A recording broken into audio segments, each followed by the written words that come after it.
Olá, bom dia, boa tarde ou boa noite, dependendo do horário que você está assistindo esse vídeo. Mais uma videoaula de Química aqui no canal Pedro Santo.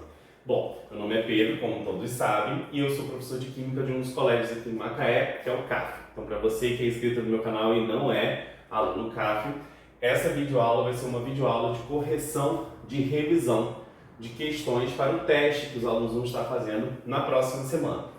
Então, você que é aluno CAF, pegue agora a sua lista de revisão que foi impressa e entregue a você, para que você anote todas as informações importantes da resolução de cada questão. E para você que é inscrito no canal, acompanhe a resolução, tente aprender um pouco mais da química conosco. Bom, sem mais delongas, vamos estar lendo aí a nossa primeira questão que diz o seguinte: o cobre participa de muitas ligas importantes, tais como latão e bronze. Ele é extraído da calcosita, o CuS2, por meio do aquecimento em presença de ar seco, de acordo com a equação. Então aqui eu tenho a equação, que é a calcosita, o minério que contém o cobre, reagindo com oxigênio, o ar seco, sem umidade, por isso só o O2 aqui, produzindo cobre metálico e o SO2, o dióxido de enxofre. Na reação dada temos, e aí ele coloca aí nas alternativas, 4 substâncias simples, 4 substâncias compostas, 2 substâncias simples como produto da reação, 1 substância simples e 3 substâncias compostas, e na letra E, 2 substâncias simples e 2 substâncias compostas. Bom, o que a gente vai fazer aqui? Primeiro a gente tem que lembrar o conceito de substância simples e substância composta, né? A substância simples, como o próprio nome já diz, ela é simples. Ela vai ser formada apenas por um elemento.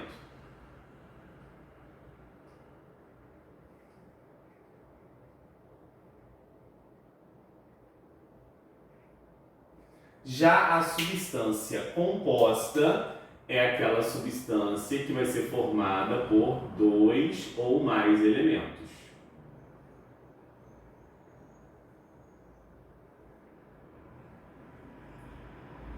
Então nós temos que olhar para essa equação aí e percebermos quais que são as substâncias simples e compostas. Como é que eu vou perceber essa questão do elemento? Você vai identificar a quantidade de elementos que tem em cada substância presente nessa reação química por cada letra maiúscula. Neste caso aqui, ó, quando a gente fala de elemento, cada letra maiúscula.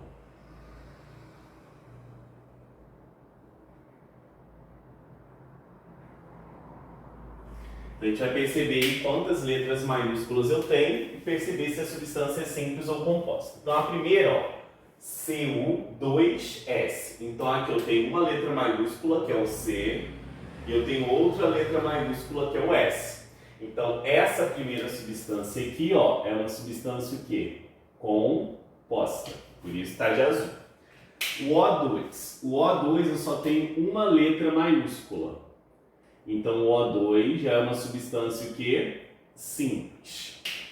2Cu. Esse 2 aqui é só do balanceamento da quantidade de cobres, que tem que ser a mesma antes e depois, que nós vamos estudar para quem no nono ano, no último capítulo ainda deste ano. Mas, independente disso, vamos analisar apenas a fórmula química. Cu, ó, só tem uma letra maiúscula. Então, substância simples, né? Deixa eu botar aqui de vermelho para manter o padrão. Somente uma letra maiúscula, substância simples. E o SO2, eu tenho duas letras maiúsculas, indicando a presença de dois elementos, enxofre e oxigênio. Então, substância o quê? Composta. Então, vamos ler novamente as alternativas. A alternativa que se encaixa aí, eu tenho duas substâncias compostas, representadas aqui pelo azul, ó, e duas substâncias simples, representadas pela letra, pelo círculo vermelho aí. Duas substâncias compostas e duas substâncias simples é a letra E.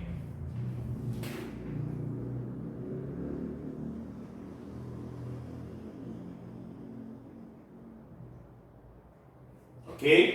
Só um parêntese aí, para quem não sabe, o que fica antes da seta é o reagente e o que fica após a seta é o produto, porque tem uma alternativa aí, que é a C, que fala o seguinte: duas substâncias simples como produtos da reação. Então, produto é o que fica depois da seta.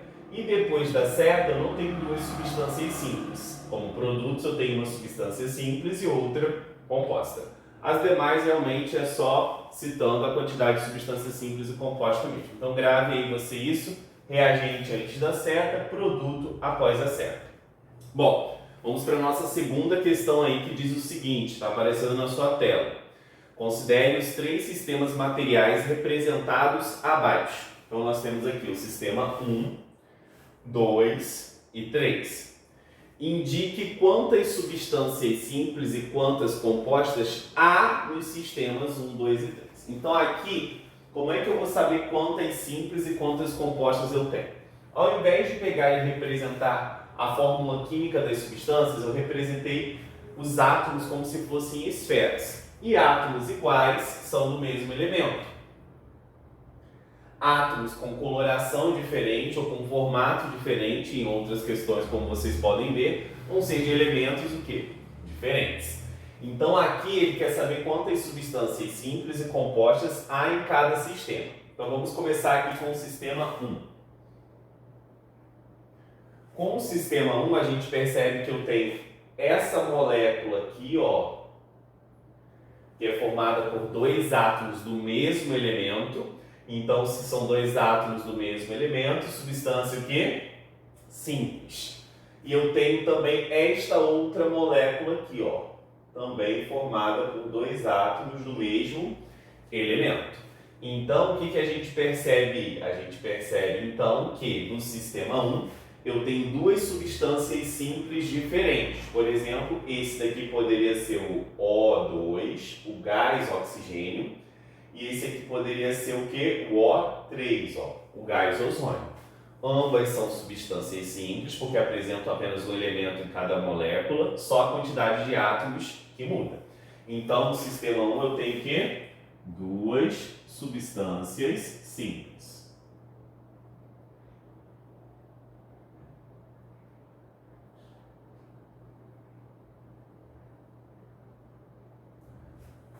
Agora vamos para o sistema 2. No sistema 2, eu só tenho um tipo de molécula, todas são iguais, ó. Só que aqui eu tenho dois elementos diferentes. Perceba que eu tenho uma esfera branca e uma esfera preta. Esse daqui poderia, por exemplo, ser monóxido de carbono, o CO, um carbono e um oxigênio. E aí eu só tenho uma substância simples se repetindo várias vezes. Então, no sistema 2, aqui, eu vou ter apenas uma substância, não simples, perdoe, eu falei simples, é composta, porque eu tenho dois elementos diferentes. Uma substância composta. Ok? Bom, agora no sistema 3. No sistema 3, o que eu tenho? Eu tenho essa substância simples, que é igual a essa e essa, e eu tenho esta substância aqui, ó, que é o quê? Composta, porque tem dois elementos. Então, quer dizer que no sistema 3 aqui,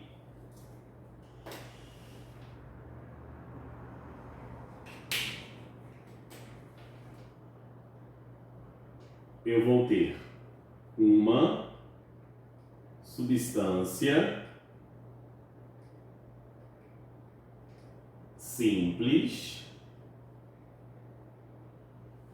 e eu também vou ter uma substância composta.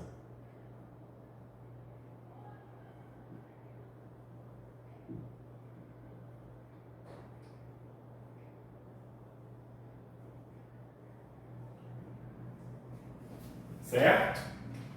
Bom, essa é a resolução aí da nossa segunda questão. Então agora nós vamos para a nossa terceira questão. É uma questão que fala sobre separação de misturas. É clássica essa questão, que envolve fluxogramas. E aí tem na 3 o seguinte: analise o fluxograma abaixo.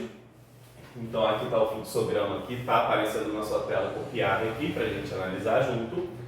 Os nomes dos processos 1 e 2, representados pelo fluxograma acima, e referente à separação dos componentes da mistura, são respectivamente. Então, olha só. Nesse caso aqui, a gente tem o seguinte.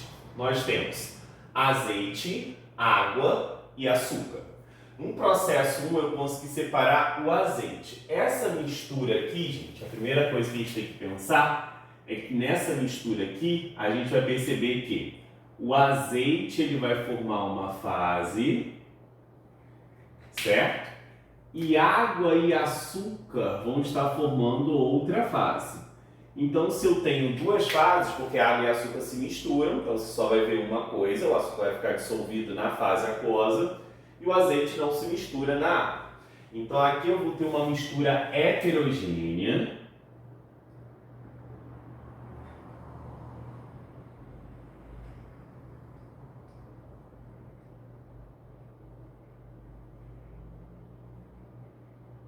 E essa mistura heterogênea, a princípio, no processo 1, eu vou considerar ela como sendo líquido. Qual é o primeiro líquido? O azeite. Qual é o segundo líquido? A água. E o sal, professor? O sal, ele não vai fazer parte da parte heterogênea da mistura. Ele vai fazer parte da parte homogênea. Então, esse processo 1 aqui vai ser um processo onde eu vou estar separando apenas o azeite. Quando eu tenho uma mistura heterogênea formada por dois líquidos, só tem um processo de separação possível para separar esses componentes, que vai ser a decantação. Então quer dizer que o meu processo 1 aqui, decantação.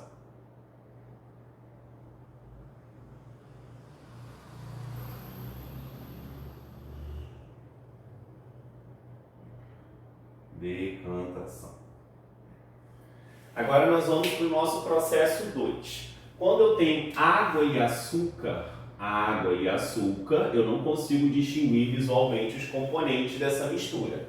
Então aqui eu vou ter o quê? Uma mistura homogênea. E essa mistura homogênea vai ser formada por um sólido, que no caso é o açúcar, e por um líquido, que no caso é a água. E aí? Quando eu tenho uma mistura heterogênea, homogênea, formada por um sólido e por um líquido, existem dois processos possíveis de separação. Se eu quiser recuperar o líquido, é a destilação simples. Se eu não quiser recuperar o líquido, é a evaporação. Então aqui o processo 2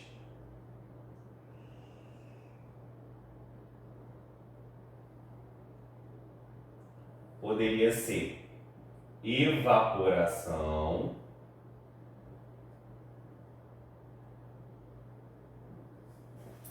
barra destilação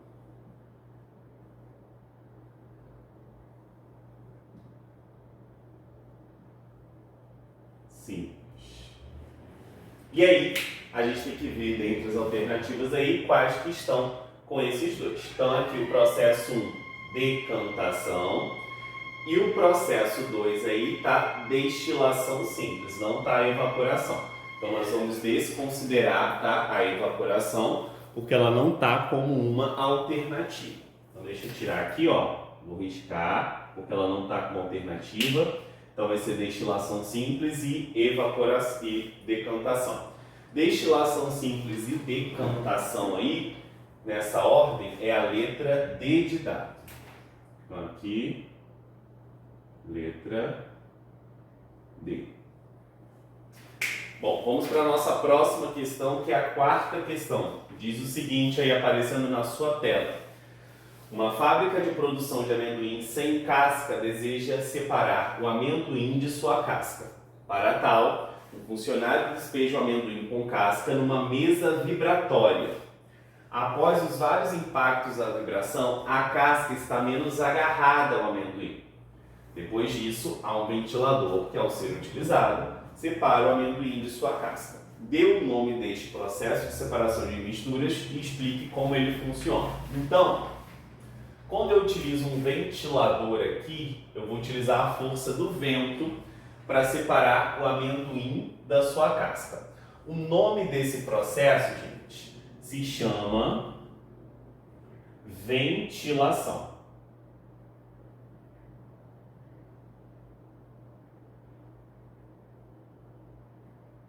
Ventilação é o nome do processo. E aí depois ele pergunta como ele funciona.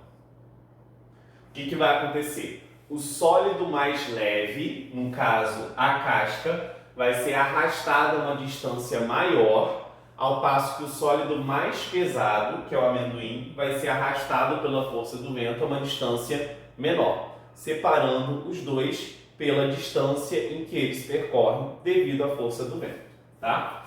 Aqui, ó. O sólido mais leve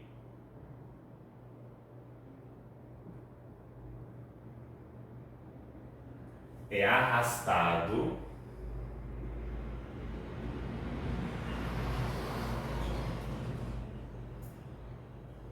a uma distância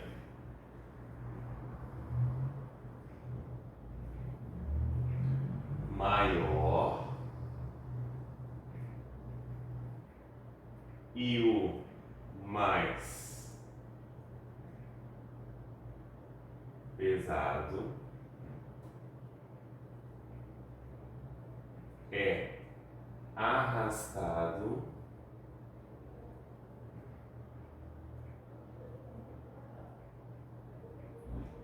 a uma distância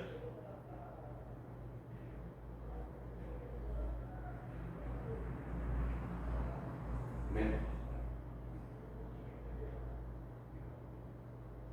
Obviamente eles vão cair em alguns recipientes, a nível industrial isso acontece, e eu recolho o amendoim da sua casa, ok? Vamos para a questão então número 5, que diz o seguinte: este quadro apresenta misturas heterogêneas que foram submetidas aos processos de separação especificados. Desculpa. Então a 5 aí. Eu tenho a mistura 1, água e areia, filtração, processo de separação. Eu tenho a mistura 2, sucatas de ferro e alumínio, separação magnética. Eu tenho a mistura 3, grafita e iodo, sublimação. E eu tenho a mistura 4, água e óleo, decantação. Em qual processo é utilizado um ímã? Em qual processo aqui eu utilizo um ímã? E aí? Primeiro, filtração. Na filtração eu não vou utilizar um ímã, eu vou utilizar o quê? Um filtro, certo? Então aqui no primeiro eu utilizo um filtro. Na sucata de ferro e alumínio a gente tem aí um processo de separação magnética, né? E magneto tem a ver com ímã, né? Exatamente. Então no processo 2, sim, eu vou utilizar um ímã. Um ímã vai pegar e vai atrair apenas o ferro. O ferro é atraído por esse ímã, ok? Ao passo que o alumínio, não. Além do ferro, existem mais 2 outros metais que são atraídos por ímã. Então a gente tem que lembrar aí que o ímã atrai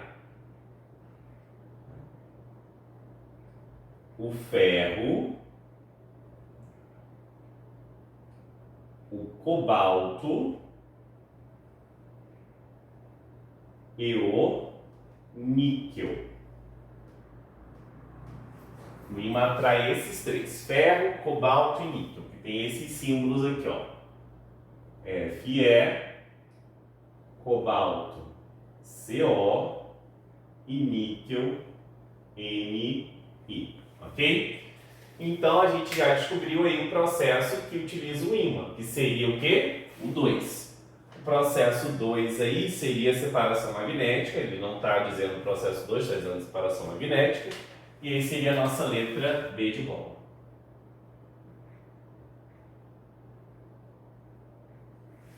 Letter B, né? Aqui na grafita e iodo, o que eu utilizo? Vamos continuar, né? Sofre sublimação. Aqui eu vou utilizar aquecimento.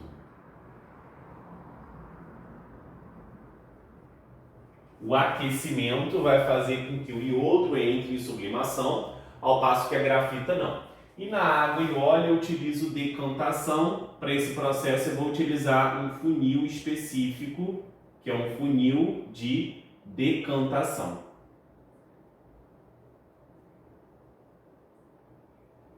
Então o único que utiliza um ímã aí mesmo é o 2, tá bom? Que aí seria separação magnética, letra B.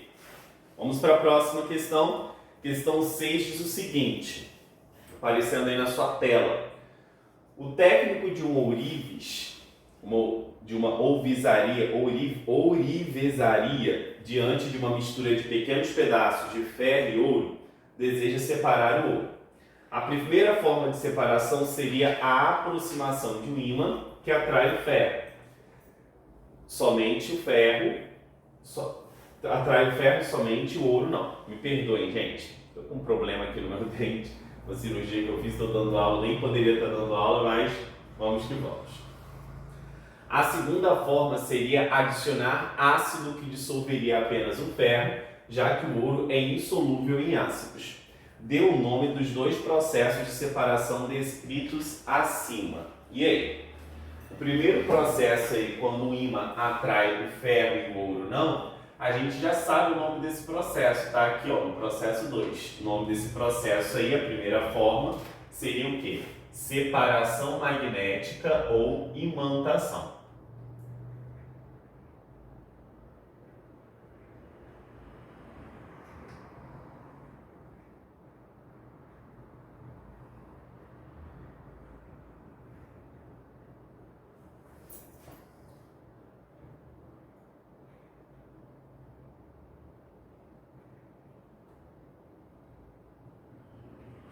E a gente tem aí a segunda forma, que é adicionar o ácido que dissolve apenas o ferro.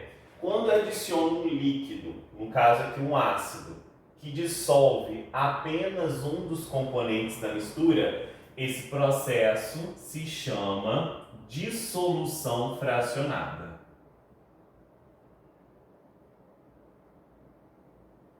Ou seja, eu vou dissolver apenas uma fração, apenas uma parte da mistura. No caso aqui, eu dissolveria o ferro. Então, ele quer o nome desses dois processos, os nomes estão aí descritos. E agora, eu vou dar uma apagadinha no quadro aqui para a gente fazer as nossas últimas questões que envolvem modelos atômicos.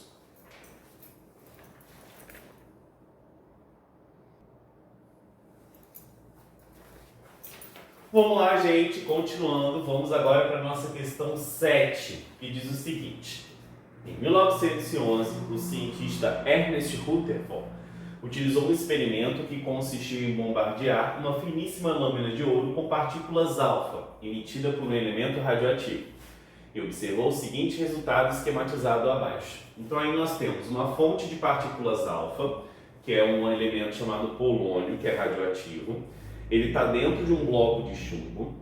Nesse bloco de chumbo há uma fenda e por essa fenda passa a partícula alfa. Essa partícula alfa ela é direcionada a essa determinada região aí que tem essa lâmina de ouro. Ao redor dessa lâmina de ouro há um detector de sulfeto de zinco que consegue pegar e revelar a trajetória da partícula alfa. E a gente percebe aí que algumas partículas alfa estão passando direto pela lâmina de ouro e outras partículas alfa estão sofrendo aí um desvio na sua trajetória. Com base nas observações acima, Rutherford pôde chegar à seguinte conclusão quanto à estrutura do átomo. O átomo é maciço e eletricamente neutro. A carga elétrica do elétron é negativa e pontiforme. O ouro é radioativo e bom condutor de corrente elétrica. O núcleo do átomo é pequeno e de carga positiva. Vamos lá. A princípio aqui a gente percebe que a maioria das partículas alfa elas passam direto e não batem nessa região central aqui que está com esse pontinho. Essa região central que está com esse pontinho é o núcleo do átomo, tá? Já sabia-se que a partícula alfa tinha carga o quê? Positiva. Então, quando ela atravessava direto, ela estava atravessando qualquer região que não fosse o núcleo. Agora, quando ela tem essa desvio nessa trajetória aqui, ó, quando ela bate exatamente no núcleo e depois ela é refletida, ou ainda pode acontecer dela não bater exatamente no núcleo, mas bater numa região próxima ao núcleo e sofrer um tipo de desvio um pouco menor, o que a gente percebe aqui? Que ela está batendo numa região, ou ela está se aproximando de uma região que possui a mesma carga elétrica dela. Então, lembrando que a partícula alfa já sabia-se que ela apresentava o quê? Carga positiva. Então, se o núcleo também apresentava carga positiva, isso evidenciava por que a partícula alfa ou era refletida ou sofria um leve desvio da sua trajetória. E a maioria dessas partículas alfa passavam direto. Se a maioria passava direto, a gente tem uma evidência de que, primeiro, o núcleo é pequeno, já que a maioria das partículas alfa passavam direto. E o fato dela sofrer um desvio na sua trajetória, tanto de reflexão, né, que é o retorno da onde ela veio, da origem, né, ou também um desvio na sua trajetória leve, quer dizer que o núcleo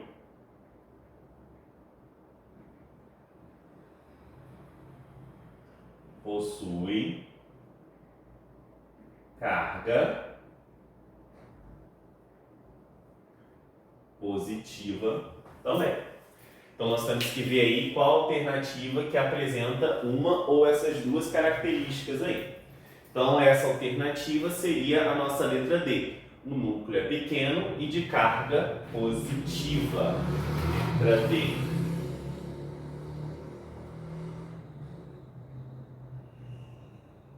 Vamos para a próxima questão número 8, que está aparecendo aí na sua tela. O modelo científico é a idealização simplificada de um sistema que possui maior complexidade. Para facilitar o estudo envolvendo átomos, foram criados os chamados modelos atômicos, que são representados por desenhos como demonstrados abaixo. Então aí tem o modelo A, B e C. Identifique os nomes dos modelos A, B e C ao lado representados. Então esse primeiro modelo aí que vocês estão vendo aí na tela, o A, ele apresenta o quê? Várias camadas, K, L, N aí. Aí no centro eu tenho umas carguinhas positivas e tenho umas cargas neutras. Os elétrons estão girando em trajetórias circulares, ou seja, isso tudo é característica de que modelo atômico? Isso tudo é característica do modelo de Bohr.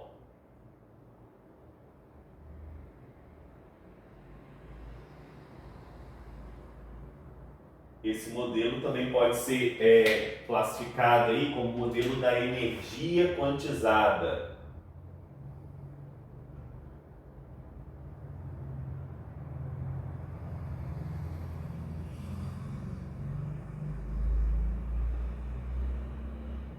Ou modelo da mecânica quântica, tá?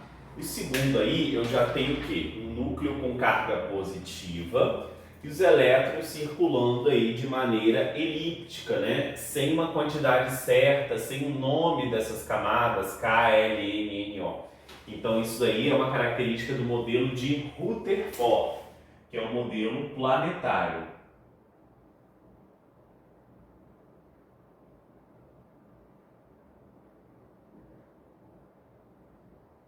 Modelo de Rutherford também pode ser conhecido aí como modelo planetário.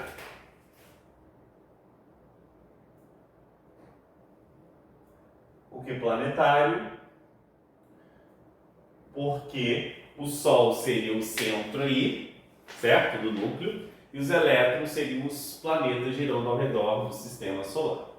E o C é essa esfera sem carga elétrica, maciça, indivisível, que parece uma bola de sinuca. Obviamente, esse daí é o modelo de Dalton.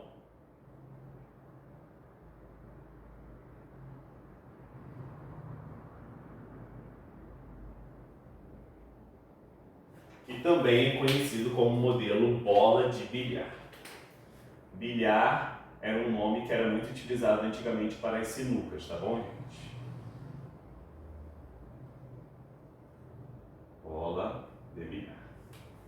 Bom, vamos lá, estamos chegando ao fim. Questão 9 agora, diz o seguinte. A constituição da matéria começou a ser estudada na Grécia Antiga. Empédocles, na tentativa de entender os fenômenos naturais, propôs que toda a matéria era formada por 4 elementos: terra, fogo, água e ar. Já Aristóteles aprimorou a sua ideia ao atribuir a esses elementos qualidades como seco, úmido, quente ou frio. Entretanto, o conceito de átomo foi formulado pelos filósofos gregos Demócrito e Leucipo, que acreditavam que toda a matéria era formada por pequenas partículas indivisíveis. Qual modelo a seguir compartilhava a mesma ideia do átomo indivisível? Gente, o modelo que compartilhava essa mesma ideia, qual a ideia? A ideia do átomo ser indivisível era o modelo de Dalton, tá?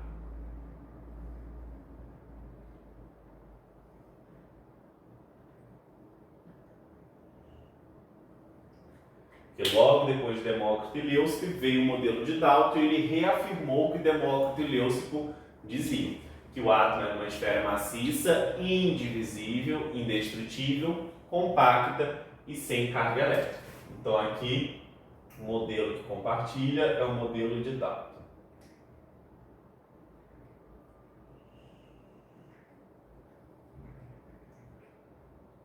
Então, esfera maciça,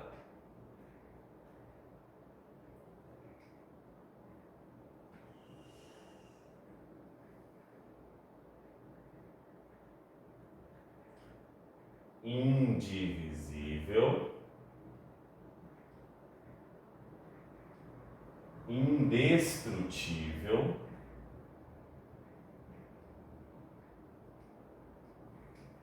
compacta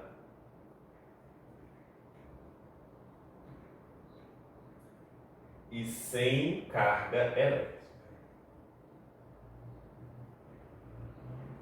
Obviamente ele foi além dos filósofos, porque ele se baseou em algumas experiências, tá? Que foram as experiências de Proust e de Lavoisier. Mas aqui a ideia desse átomo indivisível tá aqui nessa esfera maciça indivisível, tá bom? Então aí a alternativa que tem o modelo é a letra D de dado, modelo de Dalton.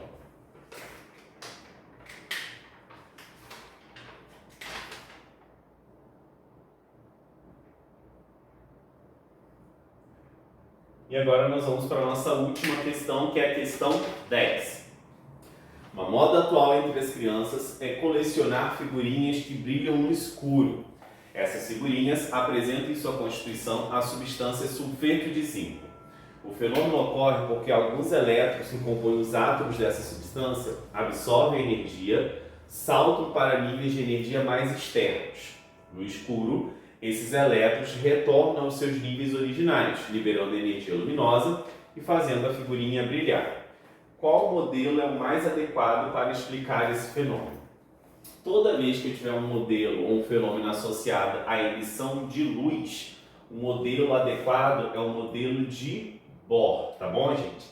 Então essa questão de brilhar no escuro é porque os elétrons absorvem energia enquanto estão no claro e armazenam essa energia. Quando eles vão para o escuro, eles vão emitir essa energia que foi outrora absorvida. Então, toda vez que tiver brilhar, a questão dos fogos de artifício também, isso aí é uma característica do modelo de Bohr.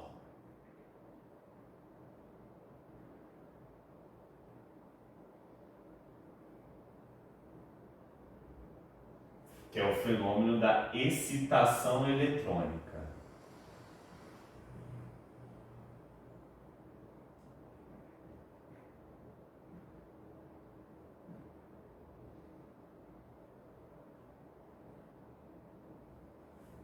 Então, basicamente, o que acontece é, aqui aqui eu tenho o núcleo de um átomo, aqui eu tenho as suas camadas. Imagina que eu tenha um elétron aqui, ó, na segunda camada. Esse elétron, ele vai absorver energia. Nisso que ele absorve energia, ele vai migrar para uma camada mais distante do núcleo. Então aqui, ó, ele vai sair dessa segunda camada e vai para a terceira, por exemplo. E aí, quando ele retornar à sua camada de origem, ou seja, ele vai ter um processo aqui que ele vai querer retornar a essa camada, e na medida que ele retorna aqui, ele emite uma luz. E obviamente, no final aqui, ele já está na sua camada bonitinha. Ele tende a ficar na sua camada original. Então esse elétron aqui, ele volta para a sua segunda camada. Esse é o processo de excitação eletrônica. Ok? Modelo de Bohr, brilhante. Essa energia pode ser na forma de luz, pode ser na forma de calor, quando eu tenho uma explosão acontecendo na pólvora dos fogos de artifício, e etc. Tá bom? Espero que vocês tenham gostado dessa revisão, alunos do nono ano do CAF. Espero que você que também está no canal Pedro Sami, está estudando isso em outra escola, estudando isso por conta própria, né? A nível de nono ano, isso pode cair na prova do IFE, você possa estar aprendendo mais sobre esse assunto, que é um assunto bem interessante. E até o nosso próximo encontro. Tchau, tchau!